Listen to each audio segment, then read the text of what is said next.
What's up, Blue Jay Gang? This is Coach Reva just coming back, piggybacking off of my previous video that I posted about being out of alignment. And a lot of this has to do with the identity that we hold and carry for ourselves, especially when we are transforming and becoming another person. Now, a lot of people do not look at their physical fitness or weight loss journey outside of what is physically happening to themselves. So they never really understand the emotional wounds, scars, or triggers, right, that have surfaced to keep them operating in that lower version of themselves. So if you desire to be in a state where your body is transformed and you can wake up and see yourself as this person every single day, you're going to want to elevate your level of consciousness. Now, specifically, when we go into the identity that you hold, you have to understand that there is part of your old identity that you have to let go and surrender to become this higher version of yourself. So when we talk about letting go and surrender, that means that you are no longer being conditioned and programmed to control. And what I mean by control is a diet, right? A diet is something that 90% of the people go on to try and control their weight, right? If they see themselves kind of getting out of the way, and I call that maybe gaining, between 8 and 10 pounds, they will begin to implement some type of diet in order to control their weight or what the scale says. So this is a point when you are not fully surrendered into your becoming process.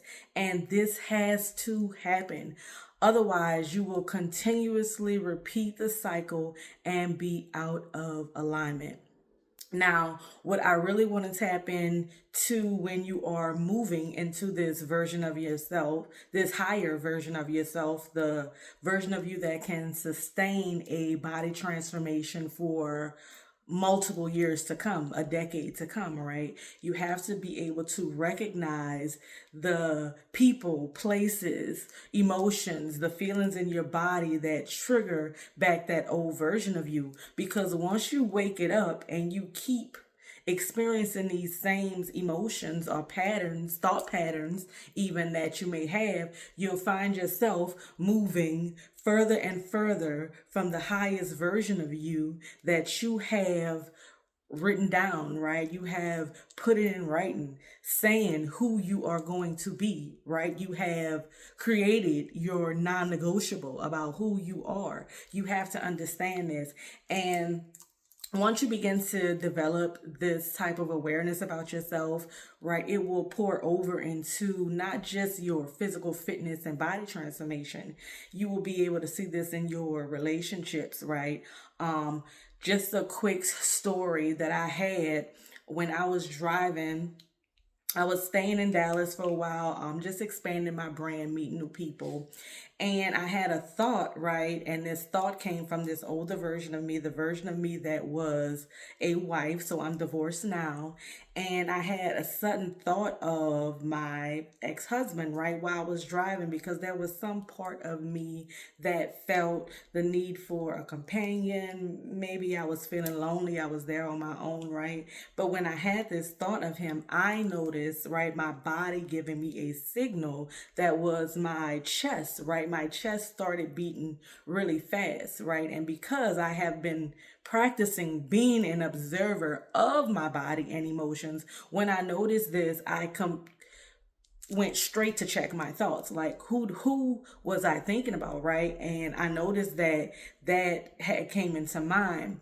But when that person, which was my ex-husband, that came to mind, it gave me such anxiety, I would call it, such a heart race, some type of fear, worry, right, came up for me. So I know that even though I'm having these feelings, even though it's triggering the older version of me, I know that that is out of alignment for the highest version of myself, because when I have those thoughts, right, that anxiety arises, that fear, that worry, right? Something in my body is signaling for me to know, right? And to observe, reflect on that feeling and understand where that's coming from, because that's a place that I may still need to heal and resolve, or that is just a warning cue. So with that being said, I want you to understand that this type of behavior, right, patterns, and for me, it was a thought pattern and maybe even an emotional pattern, because once we recognize that our bodies, right, gives us cues to what we are thinking, to what's going on in our heads, because let me just be honest, most people, they cannot see, and I'm saying see, right, every thought that crosses their mind, right? We can't be conscious of everything. We have way too many thoughts going on, and we have way too many emotions going on, right, for us to recognize. But we have to come into the ones that are patterns, right? Especially patterns, emotional patterns, reactions, right, of the older version of ourselves. And this comes with food, especially. When you take a deep dive into becoming an observer, I have a lot of women who go on a journey with me and realize that they use food as a coping mechanism, because they have been wired, right, to this particular behavior, and they don't know why it's there. They don't even know what's happening, because it has just become a part of their nature. And specifically for one of my clients, right, I, as her nutrition coach, right, had brought up some angst in her body, because she noticed that on the call with me, while I was going through some of the strategies to help her become a different version and bringing up some of her shadows, right, she actually felt the urge to eat, right, to calm that sense of self when I was calling out the shadows, pointing out the demons, pointing out those little distractions that keep her operating in that version of her, right? And she noticed that on the call as I was walking her through that. And for me as a coach, that's a solid winning moment for my people, Blue Jay Gang, right? And what we need to prepare, right, when we are starting to get in alignment with our transformation, is we have to understand the old identity, right, that was not serving us, or that version of us, right, that we are trying to let go of. And once we recognize this, we will see certain patterns, right? Let's say us having to put something in our mouth, right, to give us that dopamine hit when we are in a space of feeling high stress, right? Because we can do a lot of mindless eating, like grabbing M&Ms at work, or grabbing a donut, or going for a Coke, without really processing and understanding our true feelings, needs, and desires. But we're just getting food, right, to cope through life.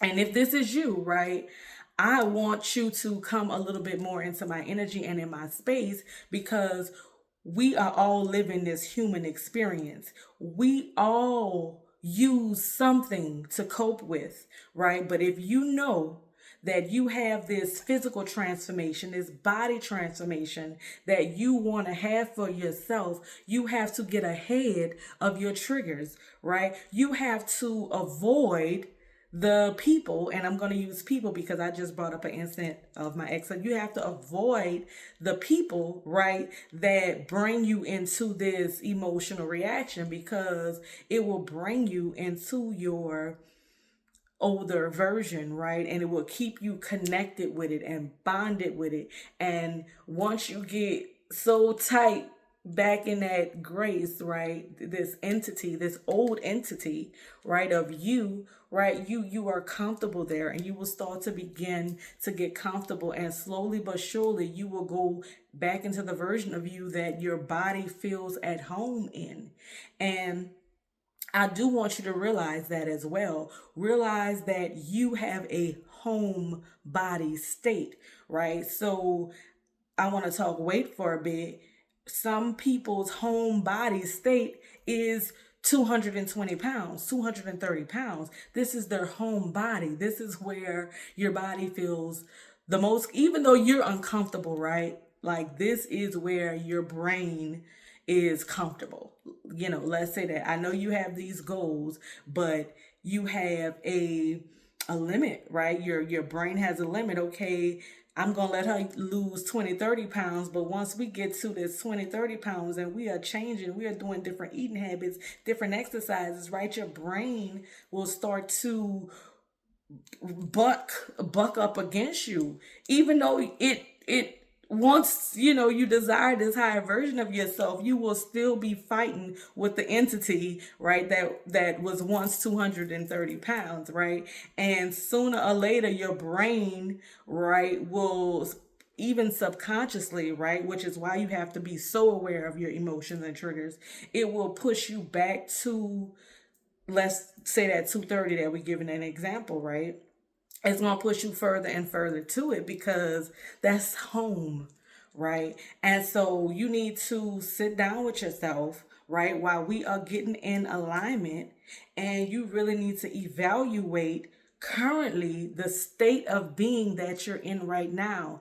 And I need you to get so comfortable, right? So hold that thought with me, because I know you're probably saying, comfortable, Reba, we trying to get uncomfortable. We are, but I need you to get comfortable with noticing the thoughts, right, that this older version of you have. If this older version of you is having negative thoughts when you look in the mirror and look at yourself, right? Imagine that. Imagine how you're feeling.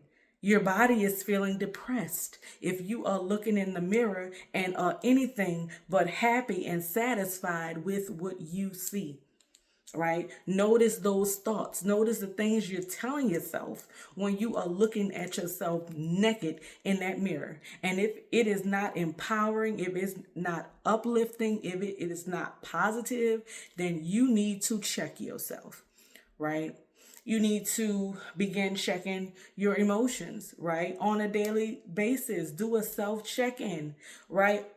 Until you notice when your body is not in its happiest state, right? It is a feeling. When you know you are on the right path, you are going to stay in this feeling of feeling good, right? And the minute that you are out of alignment with those feelings, you should be doing an automatic check-in reflection, right? To understand yourself, right? Understand what is going on with you in that moment. Because even as a nutritionist and personal trainer, right, I can take the tools that have been given to me, that I've invested in knowledge to learn, pour it into you, break it down step by step, make it manageable. But we still have to understand that this is taken from an average, right, of people, right? Not a one-on-one study, right? This is a 10,000 people study that has given us a calorie count, right? But we have to start taking these recommendations and actually experimenting on ourselves, right?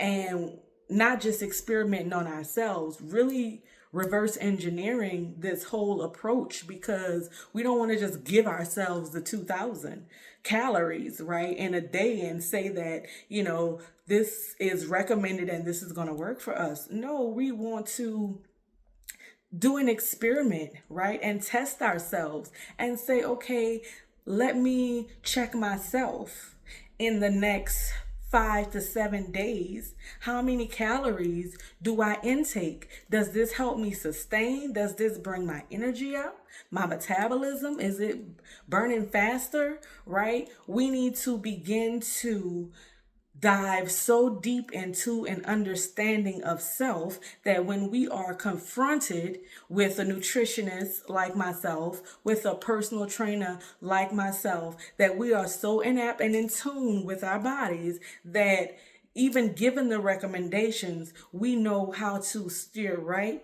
and steer left, because this is how we come into alignment, because each and every one of us is you are unique, right? We come in with our own soul, our own spirit, our own mission, our own body's design, right? And we have to take time out to understand, right, our biology, our, what's going on with us neurologically, psychologically, right? So that we can better explore ourselves, right, and come up not with a average plan, right? Because when we get into these programs, please know that a fitness or weight loss coach cannot guarantee your weight loss, right? We can take the best practices, but most importantly, the big transformation that you are going to see is when you work one-on-one with an identity approach to fitness, right? And this, for me, I have coined the Blue Jay Way, and it is a systematic framework where we literally go through an embodiment of this goddess, feminine, divine version of yourself, so that you are totally in alignment, right, with what fitness looks like for you, right? Because anybody can come on this app and say, oh, and take the knowledge of you need to be doing 2 strength training sessions a week, daily cardio every day, right? We need to be working on flexibility, mobility. We need to be eating 0.8 to 1 gram of protein per body weight, right? Eating healthy carbs, which are the browns. Like, we can get on here and we know this information, right? But what we really need to tap into is, you're supposed to be drinking water every day, eating, fruits and vegetables of the earth, but why are you not doing it? Right? Those are the questions that we need to begin asking ourselves. Why? Why are we not doing it? Why doesn't the 200 calorie recommendation work for me? Right? Why am I on a repeated cycle of dieting when I have been working on this same fitness goal for 3 years? Right? When we want to answer those questions, it's going to require the deep dive that I am giving you a bit of right today. And that is, number 1, revealing the patterns. And this is the very first thing that you must do if you want to get to sustainable change and weight loss. You're going to have to identify the patterns. These patterns can be emotional habits that you recognize. It can be thought patterns that you recognize. It can be the things that you say that come out your mouth that you recognize, right? Your body is a messenger. It is a tool. Your body is an instrument, right? It's an instrument and a tool, and we need to begin using it as such so that we can identify the choices, right, that we need to make in order to surrender, right, to the desire, right? Because once we get on this train, your mind is going to be conditioned, right, to recognize the new opportunities to get you to sustainability. And it could be me, right? It will seek out, right, ways to help you feel safe and get you to your final mark, right? But we have to begin conditioning ourselves this way. And the number one thing that you have to do is reveal certain patterns. Now, I will check back in with you guys on next time to tell you the 4 different patterns that I have seen happen repeatedly as a coach that keep moms and entrepreneurs in this repeated cycle. Now, one is the biggest, right? I want you guys to leave it in the comments. Guess what that biggest, right, personality. I'm not going to call it a flaw, right? I'm just going to call it a habit, a personality habit that a lot of entrepreneurs and moms have been blocked with when it comes down to having sustainable change for their health and fitness. And remember, these same tools and strategies that I teach you in the Blue Jay Way can also be used with your relationships, with not just fitness, your health, with your purpose, right? So I need you guys to follow me for more. Stay tuned for those 4 categories of patterns that I have personally identified as a coach, and you are going to fall into one of them, especially if you find yourself on this repeated cycle. If you have any questions or would like to dive more deeply into this topic with me, or you are looking for coaching, a different type of coaching that you have never embarked on before, please come into my energy. I would love to see more engagement as I am growing my page. Other than that, I call my community Blue Jay Gang because we are on a spiritual journey of evolving into the highest version of ourselves. And in order to do that, we need to understand, right, our relationship to food by understanding the relationship with self. Because I have found that how you do one thing is usually how you do everything. I love you and I care about your well-being. Bye for now.